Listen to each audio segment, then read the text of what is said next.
Good morning students. हम आज कक्षा 10 के लिए नया चैप्टर जो है उसको शुरू करेंगे। आज आपकी पाठ्य पुस्तक का जो 4th नंबर चैप्टर है प्रतिरक्षा और रक्त समूह, दो चीजें जो है वो इस चैप्टर में आपको डिटेल से पढ़नी है ना। तो कक्षा 10 जो है उसके लिए हम आज पढ़ेंगे जो 4th नंबर चैप्टर है प्रतिरक्षा एवं रक्त समूह। ठीक है भाई, तो आज हम इसी चैप्टर पर थोड़ा डिटेल से चर्चा करने वाले हैं। ठीक है, ये आपका जो 4th नंबर चैप्टर है ये दिया हुआ है। तो इसके अंदर में चैप्टर में बहुत सारी चीजें जो हैं उनके बारे में पढ़ना है, जैसे इम्यूनिटी या प्रतिरक्षा क्या होती है, टाइप्स ऑफ इम्यूनिटी जो है, प्रतिरक्षा के प्रकार जो हैं वो कौन कौन से हैं, या इसके अंदर हमें और आगे चलेंगे तो पढ़ना है प्रतिजन क्या होती है, प्रतिरक्षा कैसी होती है, प्रतिजन और प्रतिरक्षी के बीच में जो क्रियाएं हैं वो किस तरह की होती हैं, और स्ट्रक्चर ऑफ जो एंटीबॉडी है, प्रतिरक्षा की जो संरचना है उसके बारे में पढ़ना है। फिर प्रतिरक्षियों के प्रकार पढ़ने हैं, प्रतिजन के प्रकार पढ़ने हैं, रक्त समूह जो होता है, रक्त समूह का क्लासिफिकेशन जो है उसके बारे में पढ़ेंगे, ब्लड क्या होता है इसके बारे में पढ़ेंगे, और जो इंटर रिलेशन जो होते हैं ब्लड ग्रुप्स के बीच में उनके बारे में अपन थोड़ा विस्तार से पढ़ेंगे। इसके अलावा जो है इसमें एक RH जो प्रतिजन होता है उसके बारे में पढ़ना है। ब्लड ट्रांसप्रेशन की क्रिया पढ़नी है कि ब्लड जो है वो एक व्यक्ति से दूसरे व्यक्ति के अंदर किस प्रकार से स्थानांतरित किया जाता है, रक्त को एकत्र करने के लिए क्या शर्तें होती हैं, है ना। और कुछ जो हम पढ़ रहे हैं कि ब्लड ग्रुप जो है रक्त समूह, तो उसका एक आनुवंशिक महत्व क्या होता है उसके बारे में अपन जो है वो थोड़ा विस्तार से जो है वो पढ़ेंगे। तो पहले हम आज थोड़ा सा इस वाले टॉपिक को स्टार्ट करते हैं, रक्त समूह वाले। ठीक है ना। तो रक्त समूह पढ़ने से पहले हमें किसके बारे में ध्यान होना चाहिए, रक्त के बारे में। ब्लड जो होता है वो कैसा होता है, तो देखो आप लोगों ने ब्लड जो है वो देखा ही है। हमारा जो ब्लड है वो किस कलर का होता है, लाल कलर का होता है। लाल रंग का जो है वो हमारा रक्त है। किस तरह का होता है, कभी हाथ लगा कर देखा होगा तो थोड़ा सा ऐसे स्टिकी प्रकार का चिपचिपा होता है, लाल रंग का होता है, और शांत होता है, मतलब गाढ़ा होता है। ठीक है, और लिक्विड फॉर्म में है, लिक्विड फॉर्म में है। और ब्लड के अंदर क्या है, जो है वो बहुत प्रकार की सेल्स जो होती हैं ये भी पाई जाती हैं। तो इसका मतलब ये कनेक्टिव टिश्यूज जो होता है जिसको अपन बोलते हैं संयोजी ऊतक, और संयोजी ऊतक होने के साथ साथ ये लिक्विड फॉर्म में है, इसलिए इसको बोलते हैं तरल संयोजी ऊतक। तो तरल संयोजी ऊतक जो है उसका एक बहुत अच्छा उदाहरण जो है वो हमारा रक्त है। रक्त देखो हमारे शरीर में जो है वो कहाँ बहता है, तो रक्त के लिए नलियां होती हैं जिनको अपन वाहिनियां बोलते हैं। शुद्ध और अशुद्ध की बात अलग है कि वो धमनियों में बह रहा है, शिराओं में बह रहा है, या बहुत छोटी जो नलिकाएं, धमनिकाएं, सिरिकाएं, केशिकाएं जो होती हैं उनके अंदर बह रहा है। लेकिन ब्लड जो है उसके पार्ट्स जो हैं उनके बारे में जरूर अपन इसको पढ़ेंगे कि ब्लड जो है उसके कितने पार्ट्स होते हैं। तो सबसे पहले रक्त की बात करें तो रक्त क्या है, तो रक्त एक तरल संयोजी ऊतक है। ठीक है भाई, तरल संयोजी ऊतक है। ठीक है भाई, और इसकी जो सेल्स होती हैं वो कैसी होती हैं, तो जीवित होती हैं। तो ये ध्यान रखना है कि ये किस प्रकार का ऊतक है, जीवित ऊतक है। ठीक है भाई, रक्त क्या है, तो रक्त एक तरल संयोजी ऊतक है, रक्त एक जीवित ऊतक है। रक्त किस तरह का होता है, तो देखिए रक्त जो है गाढ़ा, चिपचिपा, स्टिकी प्रकार का, चिपचिपा, और कैसा, लाल रंग का तरल होता है। कैसा होता है ये, लाल रंग का होता है। ठीक है भाई, इसका कलर जो है वो कैसा है, लाल कलर का है। तो रक्त गाढ़ा, चिपचिपा, लाल रंग का होता है। किस टाइप का ऊतक है, तो देखिए ये तरल संयोजी प्रकार का ऊतक होता है। कनेक्टिव टिश्यूज तो है ही, लिक्विड फॉर्म में होने के कारण इसको हम तरल संयोजी ऊतक बोलते हैं। अच्छा भाई, रक्त के भाग की बात करें अपन, रक्त के भाग, तो देखिए रक्त में जो है वो दो भाग हो गए। एक जो तरल भाग होता है इसका, जिसको अपन बोलते हैं प्लाज्मा भाग, और ये इसका कौन सा होता है, निर्जीव भाग होता है। और दूसरा जो इसके अंदर कणिकाएं पाई जाती हैं, कणिकाएं जिनमें कणिकीय भाग जिसको बोलते हैं, ये इसका जीवित भाग होता है। और कणिकाएं आप लोग जानते भी हैं कि ब्लड के अंदर कौन सी होती हैं, आरबीसी, डब्ल्यूबीसी, प्लेटलेट्स वगैरह जो है ना, इनके बारे में। तो रक्त के भाग की बात करें तो रक्त जो है उसके कितने भाग बताए हमने, दो। एक भाग को अपन बोलते हैं प्लाज्मा, और दूसरा भाग जो होता है वो कहलाता है रक्त कणिकाएं, रक्त कणिकाएं। ठीक है, ये भाग जो है, जो प्लाज्मा भाग है इसका, ये निर्जीव भाग है, और निर्जीव होने के साथ ये तरल है, तो इसको निर्जीव तरल भाग कहते हैं। और ये वाला जो है वो इसका जीवित कोशिकाओं से बना हुआ भाग होता है। ठीक है भाई, जीवित कोशिकाओं से बना, जीवित कोशिकाओं का बना हुआ। अब देखिए प्लाज्मा जो है, रक्त प्लाज्मा की बात करें अपन, तो ये रक्त का जो प्लाज्मा भाग होता है, ये आंतों से क्या करता है, ये आंतों से जो है ये आंत से जो पचा हुआ भोजन होता है वहां से उसको क्या करता है, एब्जॉर्ब करता है, अवशोषित करने का काम करता है, और फिर उसको शरीर की दूसरी कोशिकाएं जो होती हैं उनके अंदर ले जाता है। तो रक्त प्लाज्मा की बात कर लें अपन, है ना। तो रक्त प्लाज्मा जो है अपना, जो इसके दो भाग है उनमें से जो निर्जीव भाग है उसकी बात करते हैं, तो वो क्या करता है, ये आंतों से और पोषक पदार्थ अवशोषित करता है। अवशोषित मतलब पचित भोजन को क्या कर रहा है, अवशोषित करके शरीर के विभिन्न भागों तक पहुंचाता है, विभिन्न भागों तक क्या करता है, विभिन्न भागों तक इसको पहुंचाता है। ठीक है भाई, तो रक्त प्लाज्मा भाग जो है वो क्या करता है, आंतों से पोषक पदार्थों को अवशोषित करके और शरीर के विभिन्न भागों तक पहुंचाता है। इसके अलावा और क्या करता है, तो देखिए जो हानिकारक जो पदार्थ हैं, है ना, जिनको अपन कह सकते हैं उत्सर्जी पदार्थ। ठीक है भाई, उत्सर्जी पदार्थ, तो इन उत्सर्जी पदार्थ को क्या करता है, उत्सर्जी अंगों तक लेकर के जाता है। कहां तक ला जाता है, उत्सर्जी अंगों तक। ठीक है, उत्सर्जी अंगों तक पहुंचाने का काम। ठीक है भाई, देखिए आंतों से पोषक पदार्थ जो होता है, ये पोषक पदार्थ जो है वो किसके अंदर होते हैं, तो ये होते हैं पचित भोजन के अंदर, और वहां से इनको ये क्या करता है, अवशोषित करता है और शरीर के विभिन्न भागों तक पहुंचाता है। इसके अलावा जो हानिकारक पदार्थ होते हैं, जिनको हम उत्सर्जी पदार्थ कहते हैं, ये उत्सर्जी पदार्थ जो है इनको रक्त संग्रहित करता है और उसके बाद में इनको उत्सर्जी अंगों तक पहुंचा देता है।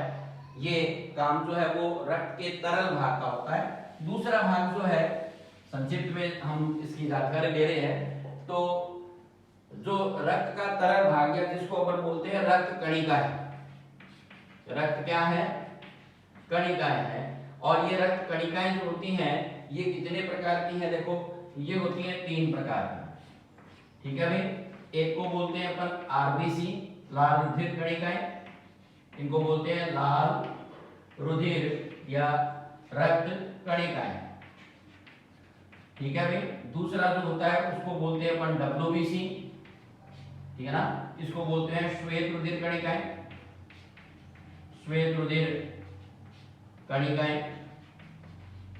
और जो तीसरा होता है उसको बोला जाता है अपना बिंबाणु, बिंबाणु जिसको बोलते हैं अपन प्लेटलेट्स, प्लेटलेट्स। ठीक है ना, थ्रोम्बोसाइट भी इन्हीं को कहा जाता है। देखिए भाई, लाल रुधिर कणिकाएं जो होती हैं ये क्या काम आती हैं, तो देखिए लाल रुधिर कणिकाएं जो हैं वो रुधिर में क्या काम करती है, अपने शरीर के अंदर जो है रुधिर के अंदर जो पाई जाती है ये होती है गैसों का गैस कौन सी, तो गैस होती है O2 और CO2 जो है ना। तो गैसों का क्या करना, परिवहन करना, ठीक है भाई। गैसों को शरीर के अंदर जो है वो एक भाग से दूसरे भाग, मतलब एक सेल से दूसरे सेल तक पहुंचाने का काम जो किसका है, आरबीसी का है। आरबीसी क्या करती है, गैसों का परिवहन करने का काम करती है। वही डब्ल्यूबीसी जो है वो ये क्या काम आती है फिर, तो डब्ल्यूबीसी जो है वो आती है प्रतिरक्षा से संबंधित काम करती है। क्या करती है, प्रतिरक्षा से संबंधित कार्य करती है, ठीक है भाई। प्रतिरक्षा से संबंधित कार्य जो है वो कौन करती है, डब्ल्यूबीसी करती है, ठीक है भाई। क्योंकि डब्ल्यूबीसी जो है इनका कार्य क्या है, शरीर में जो प्रविष्ट करने वाले प्रतिजन है, प्रतिजन जिनको अपन कह सकते हैं रोगाणु भी, ठीक है ना, तो से क्या करती हैं, ये सुरक्षा करती हैं। तो ये हमारे शरीर में जो है वो मुख्य रूप से प्रतिरक्षा तंत्र से संबंधित कार्य जो है वो डब्ल्यूबीसी के द्वारा किया जाता है।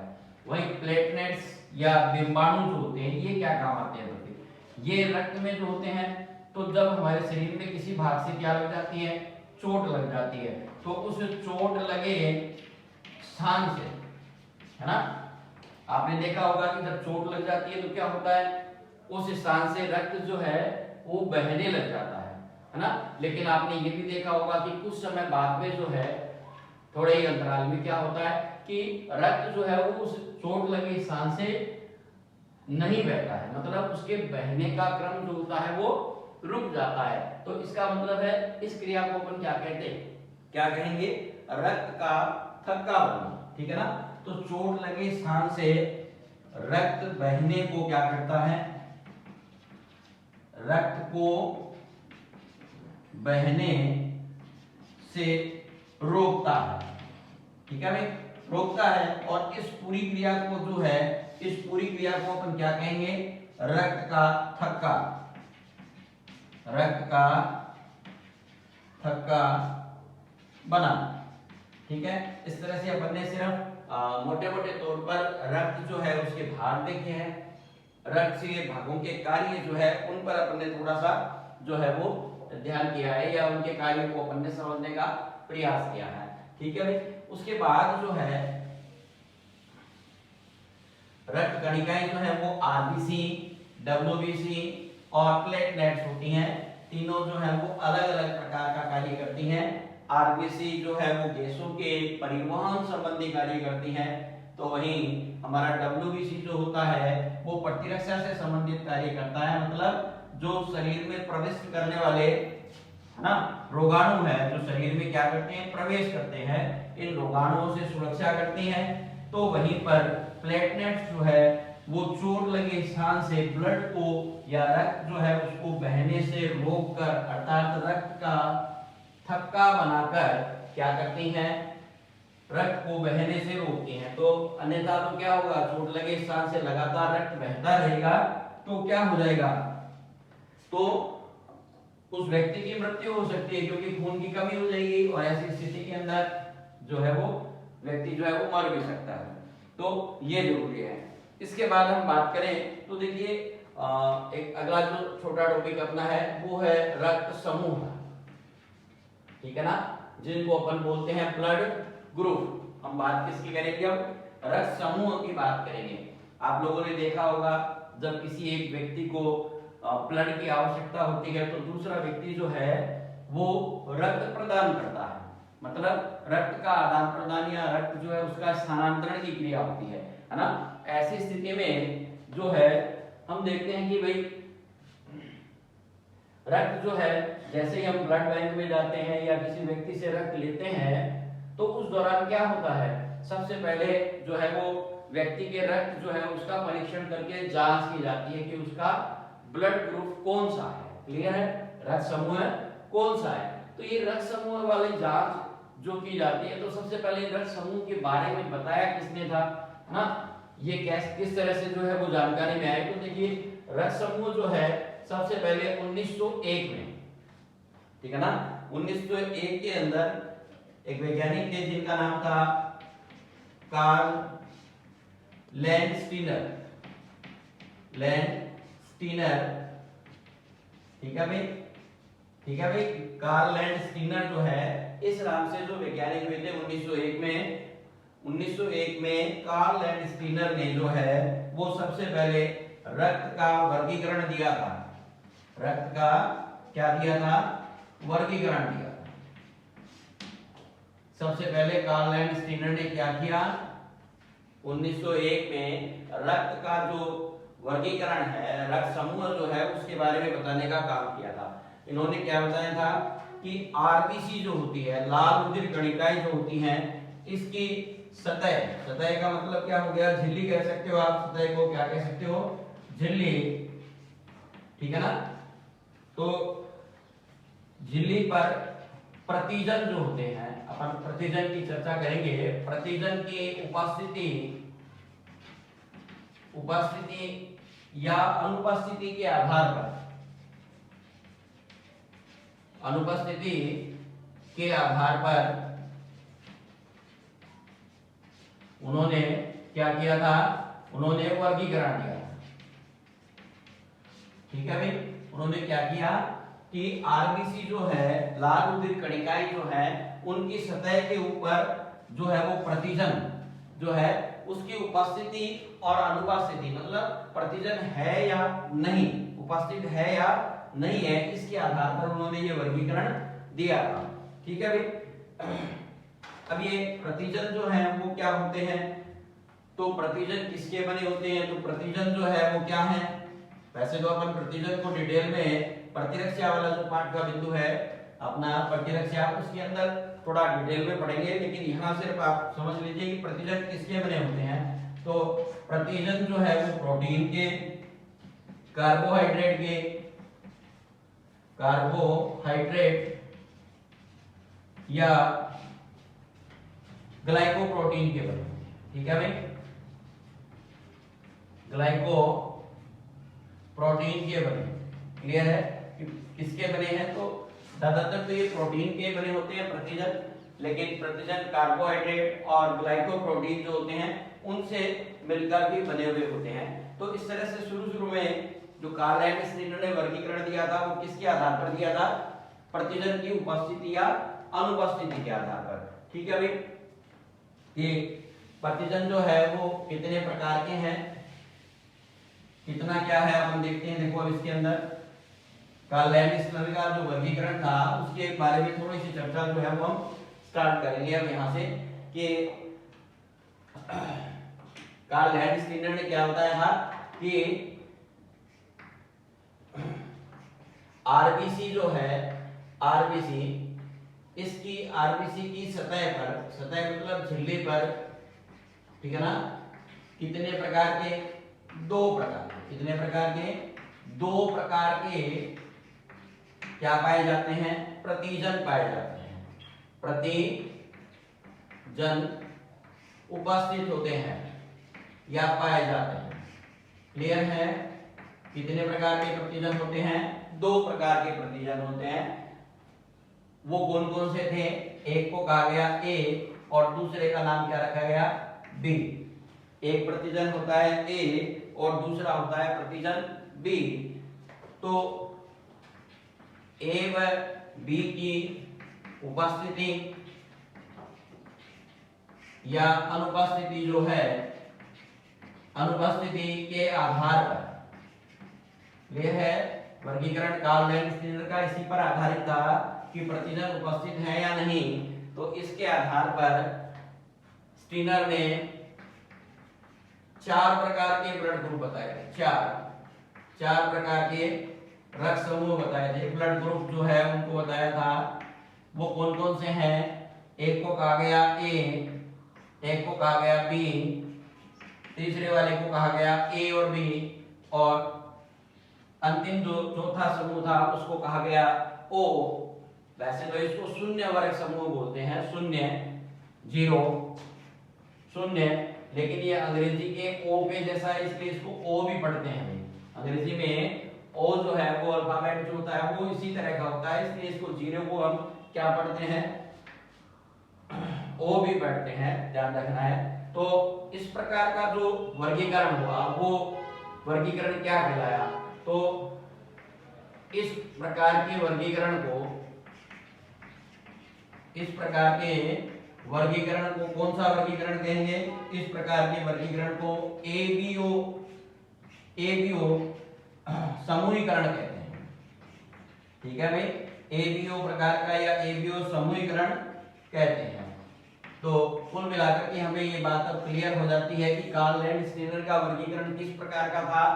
एबीओ समूहीकरण प्रकार का था। अब एक चीज और है कि जब इस स्टीनर के द्वारा दिए गए वर्गीकरण को अप्लाई किया गया, जैसे मान लीजिए कि ए रक्त समूह वाले व्यक्ति को और किसी दूसरे व्यक्ति का जो कि ए रक्त समूह का है उसी का ब्लड दिया गया, आवश्यकता पड़ने पर एक व्यक्ति जिसका रक्त समूह ए है और दूसरा जो रक्त देने वाला और रक्त जो लेने वाला है, ग्राही और डोनर जो है, रिसेप्टर और डोनर जो है, दोनों का ब्लड ग्रुप सेम था। तो जब ए ब्लड वाले को ए ब्लड का रक्त जो है दिया गया तो क्या हुआ? उस व्यक्ति की कुछ केसेस में जो है वो डेथ हो जाती है। तो ऐसा क्यों हुआ? तो इस खोज को थोड़ा और आगे बढ़ाया किसने? स्टीनर जो थे उन्होंने वीनर के साथ में मिलकर, ठीक है ना। इसको अपन थोड़ा अलग से भी डिटेल में भी पढ़ेंगे, लेकिन अभी प्रतिजन की बात चल रही है तो बता देते हैं कि स्टीनर और वीनर ने क्या किया कि एक अन्य प्रतिजन को कहां पाया? आरबीसी की झिल्ली पर पाया और उसका नाम जो है वो जिस बंदर में उसकी खोज हुई थी प्रतिजन की उसके आधार पर रखा गया, ठीक है ना। रीसस बंदर में उसको खोजा गया था, इसलिए इसका नाम क्या रखा गया? RH कारक, या इसको बोला गया RH प्रतिजन, ठीक है भाई। तो इसका मतलब दो प्रतिजन पहले से थे और A और B, और एक प्रतिजन जो है वो RS नाम से और खोजा गया। इस तरह से 3 प्रतिजन हो गए। अब ये RS प्रतिजन जो है वो जिनके रक्त में उपस्थित था वो रक्त समूह जो है वो कहलाए RH धनात्मक, जिनको अपन बोलते हैं पॉजिटिव। जैसे मान लीजिए कि हमारा रक्त समूह A है, तो अब ये दो प्रकार के हो गए, RH पॉजिटिव और RH क्या कहलाए? नेगेटिव। पॉजिटिव का मतलब है इसके अंदर RH कारक है और इसका मतलब इसके अंदर RH कारक नहीं है, ठीक है।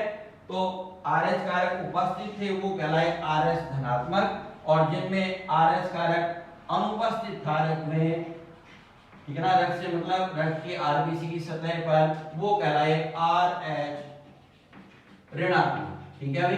तो इस तरह से जो है वो दो प्रकार के रक्त समूह बन गए। जैसे बी रक्त समूह था तो बी में भी ये 2 टाइप्स हो गए, B positive, B negative. A B रक्त समूह जो था वो भी A B positive, A B negative, और इसी तरह से ओ तो ओ भी दो प्रकार से हो गए, ओ पॉजिटिव और दूसरे वाले क्या कहलाए? O negative. तो आज जो है वो हम रक्त समूह जो है वो कितने प्रकार के हैं, रक्त की प्रारंभिक जो रक्त की जानकारी है, रक्त वर्गीकरण के बारे में जानकारी है, इतना पढ़ेंगे।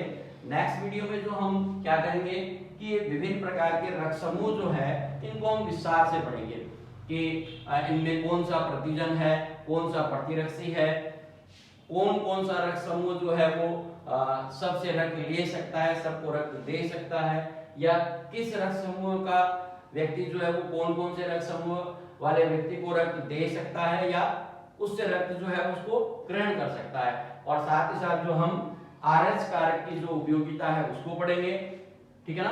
तो इस तरह से हम नेक्स्ट वीडियो में जो है वो ब्लड को जो रक्त समूह है उसकी प्रोसेस को और आगे बढ़ाएंगे। तो आज जो है वो इतना ही है। आप लोग जो है वो रक्त समूह के बारे में जानकारी थोड़ी टेक्स्ट बुक से भी लें। Have a good day.